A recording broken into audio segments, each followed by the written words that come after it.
ദൈവനാമത്തിന് മഹത്വം ഉണ്ടാകട്ടെ. എല്ലാവർക്കും ക്രിസ്തുയേശുവിൽ സ്നേഹവന്ദനം. കഴിഞ്ഞ ദിവസങ്ങളിൽ നമ്മൾ സംസാരിച്ചു കൊണ്ടിരുന്ന വെളിപ്പാട് പുസ്തകത്തിന്റെ 1-ാം അധ്യായം 1-ന്റെ 9 വാക്യത്തിലേക്ക് നമ്മൾ എത്തിയിരിക്കുകയാണ്. വാക്യം ഇങ്ങനെയാണ്: നിങ്ങളുടെ സഹോദരനും യേശുവിന്റെ കഷ്ടതയിലും രാജ്യത്തിലും സഹിഷ്ണുതയിലും കൂട്ടാളിയുമായ യോഹന്നാൻ എന്ന ഞാൻ ദൈവവചനവും യേശുവിന്റെ സാക്ഷ്യവും നിമിത്തം പത്മോസ് എന്ന ദ്വീപിൽ ആയിരുന്നു. യോഹന്നാൻ ഇവിടെ തന്റെ സ്ഥിതിയും തന്റെ വിളിയും തനിക്ക് നേരിട്ട പീഡനവും തന്റെ വിശ്വാസത്തിന്റെ സ്ഥിരതയും എല്ലാം തുറന്നു പറയുകയാണ്. അവിടെ യോഹന്നാൻ നമ്മളോട് പറയുന്നു, നിങ്ങളുടെ സഹോദരനും. യോഹന്നാന് താൻ അപ്പോസ്തലൻ എന്ന് വേണമെങ്കിൽ പറയാമായിരുന്നു. അത്രയും ഒരു ആത്മീയ അതോറിറ്റി അദ്ദേഹത്തിന് ഉണ്ടായിരുന്നു. എന്നാൽ അദ്ദേഹം അവിടെ പറയുന്നത്, ഞാൻ നിങ്ങളുടെ സഹോദരനാണ്, ഞാൻ നിങ്ങളെക്കാൾ ഉയർന്നവനല്ല, ഞാൻ നിങ്ങൾക്കൊപ്പം തന്നെയാണ്, ക്രിസ്തുവിൽ നമ്മളെല്ലാവരും ഒരു കുടുംബമാണ് എന്നുള്ള ആ ഒരു ആശയത്തിലാണ് നിങ്ങളുടെ സഹോദരനും എന്ന് യോഹന്നാൻ അവിടെ പറയുന്നത്. ദൈവത്തിന്റെ മക്കൾക്ക് എല്ലാവർക്കും ഒരേ സ്ഥാനമാണ്. അവിടെ വലിയവനെന്നും ചെറിയവനുമെന്നും ഇല്ല എന്നുള്ളതാണ് യോഹന്നാൻ അവിടെ പറയുന്നത്. ശരിക്കും പറഞ്ഞു കഴിഞ്ഞാൽ ഒരു ദൈവദാസന് വേണ്ടുന്ന, അല്ലെങ്കിൽ ദൈവത്തിന് വേണ്ടിയിട്ട് യേശുക്രിസ്തുവിൽ രക്ഷിക്കപ്പെട്ട് സ്നാനപ്പെട്ട് നിൽക്കുന്ന ഓരോ വ്യക്തികൾക്കും വേണ്ടുന്ന ഒരു കാഴ്ചപ്പാട് ഇത് തന്നെയാണ്. ഞാൻ വലിയവനല്ല, ഞാനും നിന്റെ സഹോദരനാണ്. ഒരാൾക്ക് പണമുണ്ട്, ഒരാൾക്ക് പണമില്ല, ഒരാൾക്ക് കൂടുതൽ കഴിവുകളുണ്ട്, മറ്റേയാൾക്ക് കഴിവില്ല. ഈ കഴിവുകളും പണവും ഒന്നും ദൈവസന്നിധിയിൽ ഇതൊന്നും വലിയ കാര്യമല്ല. ദൈവത്തിന് അവിടെ വേണ്ടുന്നത് നമ്മൾ എല്ലാവരും ദൈവത്തിന്റെ മക്കളാണ്. ഒരു ഐക്യതയാണ് അവിടെ വേണ്ടുന്നത്. ഇന്ന് നമ്മൾ മിനിസ്ട്രിയിൽ എത്ര വലിയ ലെവലിൽ എത്തിക്കോട്ടെ, എത്ര വലിയ ദൈവത്തിൽ നിന്നുള്ള അഭിഷേകത്താലുള്ള പ്രവർത്തികൾ, ദൈവത്തിന്റെ പ്രവർത്തികൾ നമ്മളിലൂടെ നടന്നോട്ടെ, എന്തൊക്കെ നടന്നിരുന്നാലും നമ്മൾ ക്രിസ്തുവേശുവിൽ, നമ്മൾ എല്ലാവരും മനുഷ്യർ എല്ലാവരും ക്രിസ്തുവേശുവിൽ സഹോദരങ്ങളാണ്. അവിടെ ആ സഹോദരൻ യേശുവിന്റെ കഷ്ടതയിലും, യേശുവിന്റെ കഷ്ടത എന്തായിരുന്നു? യേശുവിനെ പിന്തുടരുമ്പോൾ നമുക്ക് ദുരിതമുണ്ട്, പരിഹാസമുണ്ട്, പീഡനങ്ങളുണ്ട്, നീരസമുണ്ട്, മറ്റുള്ളവരിൽ നിന്ന് നമ്മൾ ഒഴിവാക്കപ്പെടുന്നുണ്ട്, നമ്മളെ കളിയാക്കുന്നുണ്ട്. ഇങ്ങനെയൊക്കെയുള്ള ദുരിത അവസ്ഥയിലായിരുന്നു യോഹന്നാൻ അന്നേരം. ഇന്ന് നമ്മളും ചില കാര്യങ്ങൾ ഇങ്ങനെ അനുഭവിക്കുന്നില്ലേ? അപ്പൊ ഇങ്ങനെയുള്ള ചില പീഡനങ്ങളിലൂടെയാണ് യോഹന്നാൻ മുന്നോട്ട് വന്നിരുന്നത്. അവിടെ യോഹന്നാൻ നമ്മളോടും പറയണം, നിങ്ങൾ അനുഭവിക്കുന്ന കഷ്ടതയിൽ ഞാനും കൂട്ടാളിയാണ്. യേശു ക്രിസ്തു ഒരു സമയത്ത് കഷ്ടത അനുഭവിച്ചിരുന്നു. ഇന്ന് നമ്മൾ അനുഭവിച്ചു കൊണ്ടിരിക്കുന്ന കഷ്ടതകൾ, ആ കഷ്ടതകൾ എന്ന് പറയുന്നത് യേശുവിന് വേണ്ടിയിട്ട് സഹിക്കുന്ന കഷ്ടതകളാണ്. ക്രിസ്തുവിന് വേണ്ടിയിട്ട് നിലകൊള്ളുമ്പോൾ നമുക്കുണ്ടാവുന്ന കഷ്ടതകളാണ്. ഇത് വളരെ പരിജ്ഞാനത്തോടു കൂടി നമ്മൾ കാര്യങ്ങളെ കൈകാര്യം ചെയ്ത് നിൽക്കുമ്പോഴും ക്രിസ്തുവിന് വേണ്ടിയിട്ട് നമ്മൾ അനുഭവിക്കുന്ന ചില കഷ്ടങ്ങൾ, അത് ഏറ്റവും വലുത് തന്നെയാണ്. യോഹന്നാൻ ഇത് പറയുമ്പോൾ വിശ്വാസികൾക്ക് ഏറ്റവും വലിയൊരു ശക്തിയാണത്. നാം നമ്മുടെ വേദനകൾ യേശുവിലാണ് അവിടെ പങ്കിടുന്നത്. കഷ്ടം അനുഭവിക്കാൻ നാം നിയമിക്കപ്പെട്ടിരിക്കുന്നു. അപ്പൊ നമുക്ക് കഷ്ടങ്ങളുണ്ട്. വിശ്വാസികളായിട്ടുള്ള വ്യക്തികൾ യേശുവിന് വേണ്ടിയിട്ട് സത്യത്തിന്റെ പാതയിൽ നിൽക്കുമ്പോൾ നമുക്ക് കഷ്ടങ്ങളുണ്ട്. ഈ കഷ്ടങ്ങളെ നമ്മൾ ക്രിസ്തുവിന് വേണ്ടിയിട്ടാണ് സഹിക്കുന്നത്. ഇവിടെ ആ ഒരു കഷ്ടതയിലും രാജ്യത്തിലും, ഇതൊരു ആത്മീയ രാജ്യമാണ്, യേശു സ്ഥാപിച്ച ദൈവരാജ്യം. നമ്മളൊക്കെ യേശുവിന്റെ രാജ്യത്തിൽ കൂട്ടവകാശികളാണ്, പങ്കാളികളാണ്. നമ്മൾ യേശുവിന്റെ രാജ്യത്തിലെ പൗരന്മാരാണ്. യേശു രാജാവായി വരുന്ന, യേശു രാജാവായ രാജ്യത്തിന്റെ അവകാശികളാണ് നമ്മൾ. അപ്പൊ ആ ഒരു രാജ്യത്തിൽ നമുക്ക് കുറച്ച് കഷ്ടതയും കുറച്ച് നിന്നയും പരിഹാസവും ഒക്കെ ഉണ്ടെങ്കിലും യേശുവിന്റെ രാജ്യത്തിൽ സഹിഷ്ണുതയും കൂട്ടാളിയുമായ, എന്താണ് ഈ സഹിഷ്ണുത എന്ന് പറയുന്നത്? ക്ഷമ, സ്ഥിരത. ഒട്ടും തന്നെ ക്രിസ്തുവിന് ഒരു ചെറിയ ഒരു സൂചിക്കുത്തിന്റെ ഇടയ്ക്ക് പോലും വിട്ടുകൊടുക്കാത്ത മനോഭാവം, അത്രയും വലിയൊരു വിശ്വാസം, ഏതു പരീക്ഷണത്തിലൂടെയും പിടിച്ചു നിൽക്കാനുള്ള ഒരു ആത്മീയ ശക്തി. അതാണ് ഈ സഹിഷ്ണുത എന്ന് പറയുന്നത്. സർവവും സഹിക്കാനും സർവവും ക്ഷമിക്കാനും സ്ഥിരതയോടുകൂടി നിൽക്കാനും, നമ്മളെ ഒറ്റപ്പെടുത്തുമ്പോഴും കുറ്റപ്പെടുത്തുമ്പോഴും വരുന്ന ആത്മീക പീഡകളിലും ആളുകൾ നമ്മളെ പരിഹസിക്കുകയും നിന്ദിക്കുകയും നമ്മളെ ഒഴിവാക്കപ്പെടുകയും ചെയ്യുമ്പോഴും ക്രിസ്തുവിൻ നമ്മൾ ഉറച്ചു നിൽക്കാൻ തയ്യാറായാൽ അവിടെ ഒരു ആത്മീയ ശക്തിയുണ്ട്. അവിടെയാണ് സഹിഷ്ണുതയിലും കൂട്ടാളിയാണ്. എല്ലാത്തിലും കൂടി അവിടെ ഒരു കഷ്ടത ഉണ്ടെങ്കിൽ നമുക്കൊരു രാജ്യമുണ്ട്. നമ്മളവിടെ ഒരു കൂട്ടാളിയാണ്. അത് കഷ്ടതയായിക്കോട്ടെ, സഹിഷ്ണുതയിലൂടെ ആയിക്കോട്ടെ, എന്തിനും നമ്മളൊരു കൂട്ടാളിയാണ്. ഏത് പരീക്ഷണത്തിലും നമുക്ക് അവിടെ പിടിച്ചു നിൽക്കാനുള്ള ഒരു ആത്മീയ ശക്തിയുണ്ട്. നമ്മൾ ഇന്ന് ക്ഷമയിൽ ക്രിസ്തുവിന് വേണ്ടിയിട്ട് നിൽക്കുന്നെങ്കിൽ ഒരു സമയത്ത് യോഹന്നാനും ആ കഷ്ടതയിൽ ക്ഷമയോടുകൂടി നിന്നിരുന്നു. അപ്പോൾ സഹിഷ്ണുതയിലും കൂട്ടാളിയായ യോഹന്നാൻ എന്ന ഞാൻ, ആ ഒരു യോഹന്നാനാണ് അവിടെ എന്തെല്ലാം കാര്യങ്ങൾ യേശുവിനെ മഹത്വപ്പെടുത്തി യേശുവിന് വേണ്ടിയിട്ട് അനുഭവിച്ചിട്ടുള്ള കഷ്ടങ്ങൾ പറയുന്നുണ്ട്. ആ കഷ്ടങ്ങൾ ഞാൻ അനുഭവിച്ചാൽ എനിക്ക് ദൈവരാജ്യം, അതിന് ഞാൻ സഹിഷ്ണുത, ആ ഒരു സഹിഷ്ണുത കൊണ്ട് തന്നെ ഞാൻ ദൈവരാജ്യം നേടിക്കൊണ്ട് ഒരു കൂട്ടാളിയായിട്ട് നിൽക്കുന്ന ആരാണ് ഞാൻ ആരാണ്? യോഹന്നാൻ. ഇതാണ് ഒരു ദൈവദാസന്റെ ശരിക്കുമുള്ള സ്വഭാവം. ഏറ്റവും പ്രാധാന്യം അവിടെ യേശുവിന് കൊടുത്തു. അവിടെ ദാസന്റെ പേര് ഏറ്റവും അവസാനമാണ് വന്നത്. യോഹന്നാൻ അവിടെ തന്നെ താഴ്ത്തി യേശുവിന്റെ മുമ്പിൽ യേശുവിന് വലിയ പ്രാധാന്യം കൊടുത്തുകൊണ്ട് ഞാൻ ഏറ്റവും അവസാനം. അതുകൊണ്ടാണ് യോഹന്നാന്റെ സുവിശേഷം 3:30 പറയുന്നത്, ഞാനോ കുറയണം യേശുവോ വളരണം. അപ്പൊ നമ്മളിലുള്ള ഭാവം എന്ന് പറയുന്നത് നമ്മൾ കുറയണം, യേശു ക്രിസ്തു നമ്മിൽ വളരണം. അവസാനമാണ് യോഹന്നാൻ തന്റെ പേര് പറയുന്നത്. യോഹന്നാൻ എന്ന ഞാൻ ദൈവവചനവും യേശുവിന്റെ സാക്ഷ്യവും നിമിത്തം. അപ്പൊ എന്താണ് യോഹന്നാന് ഉണ്ടായ പീഡനത്തിന് കാരണം? ദൈവവചനവും യേശുവിന്റെ സാക്ഷ്യവും നിമിത്തമാണ്. യേശുവിനെ സാക്ഷീകരിക്കുന്നത് കൊണ്ട്, യേശുവിനെ സുവിശേഷീകരിക്കുന്നത് കൊണ്ട് ആണ് അവിടെ ആ കഷ്ടതകൾ യോഹന്നാൻ ഉണ്ടായത്. ദൈവവചനവും യേശുവിന്റെ സാക്ഷ്യവും നിമിത്തം ഇത് യോഹന്നാൻ ഉണ്ടായ ആ പീഡനത്തിനുള്ള പ്രധാന കാരണമാണ്. അവിടെ യോഹന്നാൻ എന്താ ചെയ്തത്? ദൈവവചനം ബോൾഡായിട്ട് പ്രസംഗിച്ചു. യേശുവിനെ കുറിച്ചുള്ള സാക്ഷ്യം ഒളിപ്പിച്ചു വെച്ചില്ല. സുവിശേഷ ആളുകളോട് തുറന്നു പറഞ്ഞു. അന്നത്തെ റോമ ഭരണാധികാരികളെയും റോമ ഭരണത്തെയും അന്യദൈവങ്ങളെയും വ്യാജ ദൈവങ്ങളെയും യോഹന്നാൻ ഭയപ്പെട്ടില്ല. ഇങ്ങനെ ഭയപ്പെടാതെ നിന്ന് സുവിശേഷം, ദൈവവചനം ശക്തമായി പ്രഘോഷിച്ചത് കൊണ്ടാണ് യോഹന്നാൻ തടവിലാക്കപ്പെട്ടത്. അപ്പൊ ഒരു പ്രധാന പീഡനത്തിനുള്ള കാരണങ്ങൾ ഇതൊക്കെയാണെന്ന് യോഹന്നാൻ നമ്മളോട് പറയുകയാണ്. യോഹന്നാൻ എന്ന പീഡകൾ ഉണ്ടെങ്കിൽ ഇന്ന് നമ്മൾ കാണുന്നുണ്ട് യേശുവിന് വേണ്ടിയിട്ട് ധാരാളം കഷ്ടം സഹിക്കുന്ന വ്യക്തികൾ. ഒന്നുമല്ല, യേശുവിന് വേണ്ടിയിട്ട് ഭാഷ അറിയാത്ത സ്ഥലങ്ങളിലൊക്കെ പോയി അവിടെ ഭാഷ ഇല്ലാത്ത സ്ഥലങ്ങളിൽ സ്വന്തമായിട്ട് ഭാഷ ഉണ്ടാക്കി അവരെ ദൈവവചനം പഠിപ്പിച്ചു കൊടുത്ത് വായിക്കാൻ പഠിപ്പിച്ചു ഒക്കെ ചെയ്യുന്ന ഒരുപാട് ദൈവദാസന്മാരുണ്ട്. ഒരുപാട് കഷ്ടം സഹിക്കുന്നവർ. ഈ ലോകത്തിന്റെ ഇന്നത്തെ പുതിയ ടെക്നോളജികൾ ഒന്നും തന്നെ വേണ്ട എന്ന് വെച്ചിട്ട് അവർ ക്രിസ്തുവിന് വേണ്ടിയിട്ട് നിൽക്കുന്ന ധാരാളം ആൾക്കാർ ഉണ്ട്, കഷ്ടങ്ങൾ സഹിക്കുന്നവരുണ്ട്. അപ്പൊ ഈ കഷ്ടങ്ങൾക്ക് നടുവിലും യേശുവിന്റെ വചനത്തെ പ്രഘോഷിപ്പിക്കണം. നമ്മൾ യേശുവിന്റെ സാക്ഷ്യം നമ്മൾ പ്രഖ്യാപിക്കണം, മറ്റുള്ളവരോട് സുവിശേഷം പറയണം. നമ്മൾ നോക്കിയാൽ സത്യത്തിൽ നിന്ന് പിന്നോട്ടല്ലാത്തവര് പുറയാണ് ഈ പിശാച് വരുന്നത്. നമ്മൾ പ്രാർത്ഥിക്കാൻ തുടങ്ങുമ്പോൾ, നമ്മളിലൂടെ വലിയൊരു ദൈവ പ്രവൃത്തികൾ നടക്കാൻ തുടങ്ങുന്നു എന്ന് കാണുമ്പോൾ പിശാച് അവിടെ എന്ത് ചെയ്യും? പ്രവർത്തിച്ചു തുടങ്ങും. അവൻ ഇരിക്കപ്പുറത്ത് വരില്ല. അപ്പൊ നമുക്ക് പീഡകളും പ്രശ്നങ്ങളും എന്ത് കാര്യങ്ങളുണ്ടെങ്കിലും അപ്പോസ്തലനായിട്ടുള്ള യോഹന്നാൻ നമ്മുടെ മുമ്പിൽ പ്രവർത്തിച്ച് കാണിച്ചു തരികയാണ്. എനിക്ക് ഇന്ന കഷ്ടങ്ങളെല്ലാം ഉണ്ട്, പീഡകളുണ്ട്. സുവിശേഷ നിമിത്തവും ദൈവവചനവും നിമിത്തവും യോഹന്നാനെ റോമൻ പടയാളികൾ കൊണ്ടുവന്ന് പത്മോസ് ദ്വീപിൽ ഒറ്റപ്പെടുത്തി അവിടെ ആക്കിയിരിക്കുകയാണ്. കഴിഞ്ഞ വചനത്തിൽ നമ്മൾ പഠിച്ചു അത്. അപ്പൊ ഈ ഒരു വചനത്തിൽ നോക്കിയാൽ കാണുന്ന കാര്യങ്ങൾ, നമ്മൾ ഒരു കുടുംബമാണ്. വിശ്വാസികളെല്ലാം തന്നെ ഒരു കുടുംബമാണ്. അവിടെ വലിയവനെന്നും ചെറിയവനെന്നും വ്യത്യാസമില്ല. യേശുവിന്റെ കഷ്ടതയിൽ പങ്കാളികളായവരാണ് നമ്മൾ. ദൈവരാജ്യത്തിന്റെ പൗരന്മാരാണ്. എന്ത് പരീക്ഷണങ്ങൾ വന്നാലും സഹനത്തിൽ നിൽക്കുന്നവരാണ് നാം. ദൈവവചനത്തിനായി ത്യാഗങ്ങൾ ചെയ്യുമ്പോൾ ദൈവം നമ്മളെ മതിക്കുന്നു. അതാണ് ദൈവത്തിന്റെ മുമ്പിലുള്ള ഒന്നാം സ്ഥാനമൊക്കെ അർഹനായി വരുന്നത്.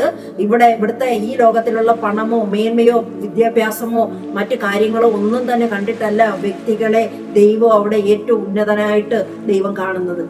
ദൈവത്തിന് വേണ്ടിയിട്ട് കൂടുതൽ കഷ്ടങ്ങളെ സഹിച്ചുകൊണ്ട് ദൈവം ഏൽപ്പിച്ചേക്കുന്ന വേലകൾ അതിശക്തിയോടുകൂടി ചെയ്യുന്നവരെയാണ് ദൈവം അവിടെ ഏറ്റവും ഉന്നതനായിട്ട് കാണുന്നത്.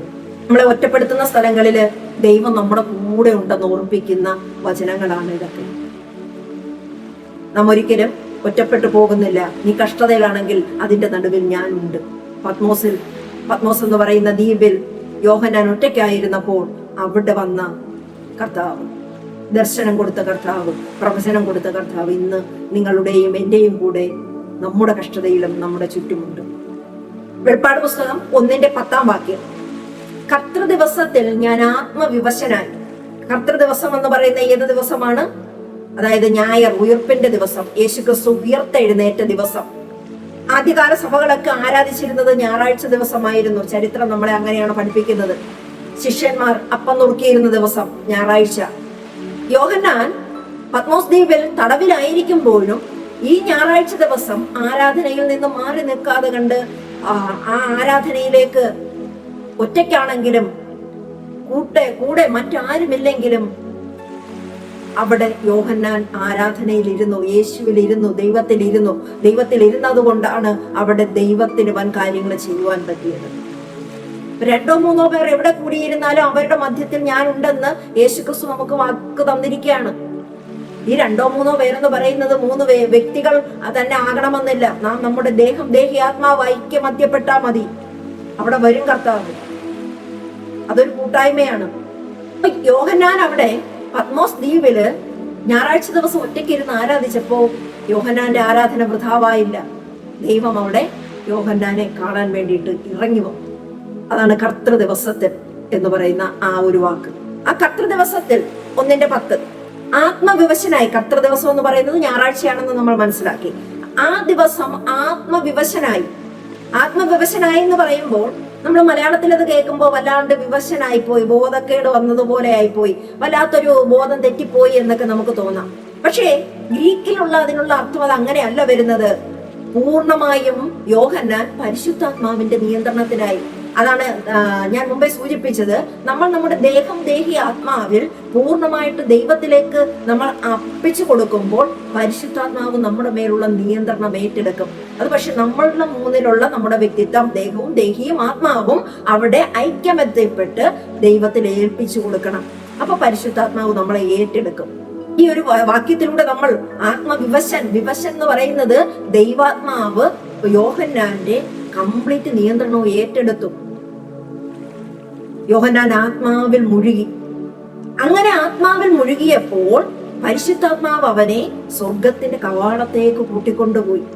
ഇന്ന് നമുക്ക് ഇതൊക്കെ സാധിക്കുന്ന കാര്യമാണ്. പക്ഷെ എന്താണ്, നമ്മുടെ ദേഹി ആത്മാവ് പോലും നമുക്ക് ഐക്യമത്യപ്പെടുന്നില്ല. കൂടെ ഇരിക്കുന്ന വ്യക്തികൾ ഐക്യമത്യപ്പെടുന്നില്ല. പ്രാർത്ഥനയാ സകലതും നേടാമെന്നുള്ള പ്രസംഗവും വചനവും എല്ലാം നമുക്കറിയാമെങ്കിലും ആ ഒരു ഐക്യമത്യം അവിടെ വരുന്നില്ല.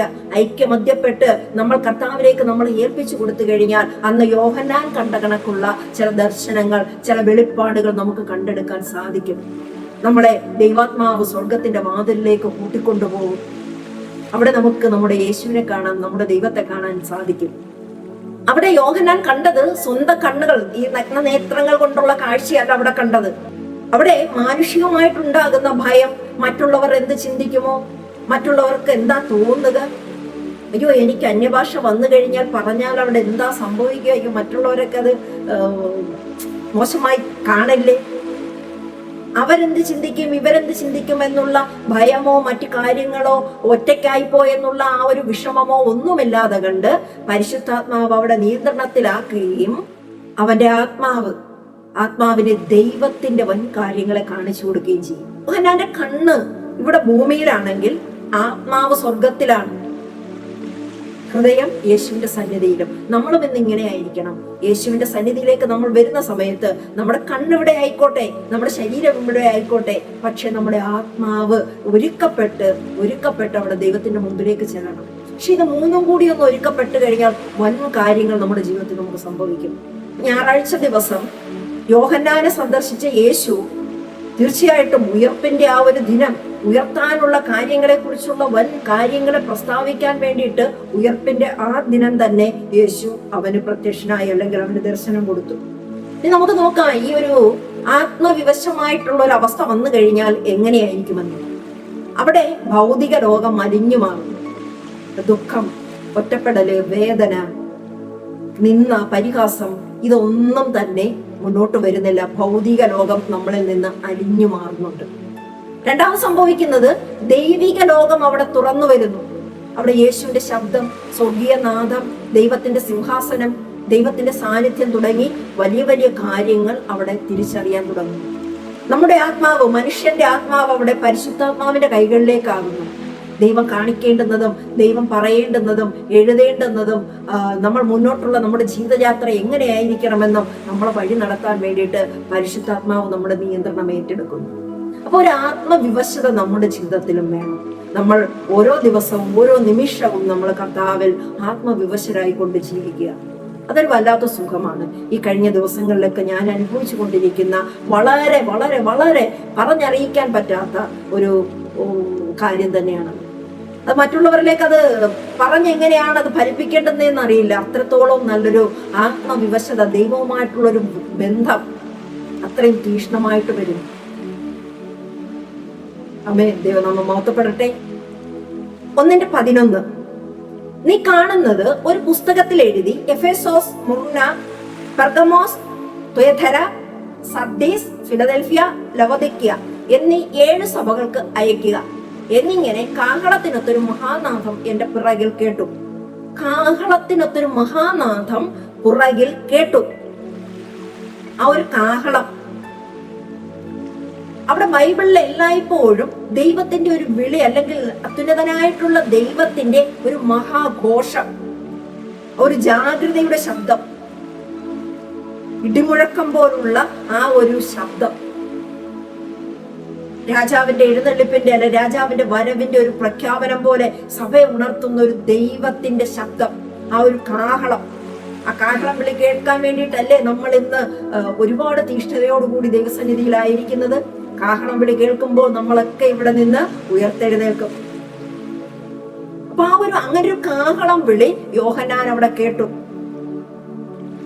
യോഹന്നാൻ അവിടെ കേട്ടത് ഒരു മനുഷ്യന്റെ ശബ്ദമല്ല, സ്വർഗത്തിന്റെ വിളി, ആധിപത്യവും അധികാരവും ശക്തി നിറഞ്ഞ ശബ്ദം, ഒരിക്കൽ പോലും ഒരു പതർച്ചയില്ലാത്ത, വളരെ ഹൃദയത്തെ തുളച്ച് കടക്കുന്ന ഒരു ശബ്ദം, ദൈവത്തിന്റെ ശബ്ദം, ദൈവത്തിന്റെ കാഹള ശബ്ദം. അതാണ് അപ്പൊ കർത്താവിന്റെ വരവിൽ ഭൗമികമായിട്ടുള്ള ശബ്ദങ്ങളും കാര്യങ്ങളും എന്നിവയിൽ നിന്നൊക്കെയും മാറി ആത്മീയമായിട്ടുള്ള ഒരു എഴുന്നള്ളിപ്പാണ്. ആത്മീയമായിട്ടുള്ള കുറെ കാര്യങ്ങൾ, നമുക്ക് ആത്മീകമായിട്ടുള്ള കാര്യങ്ങളായിരിക്കും നമ്മുടെ ജീവിതത്തിൽ പിന്നെ നടക്കുന്നത്. അപ്പൊ കാഹളത്തിനൊത്തൊരു മഹാനാഥം എന്റെ പിറകിൽ കേട്ടു. ഇതൊരു വലിയ മർമ്മമാണ്. യോഹന്നാൻ പറയുന്നത് യേശു അവന്റെ മുന്നിൽ നിന്നല്ല വിളിച്ചത്, പുറകിൽ നിന്നാണ് വിളിച്ചത്. എപ്പോഴും യേശു ക്രിസ്തു നമ്മുടെ പുറകിലുണ്ട്.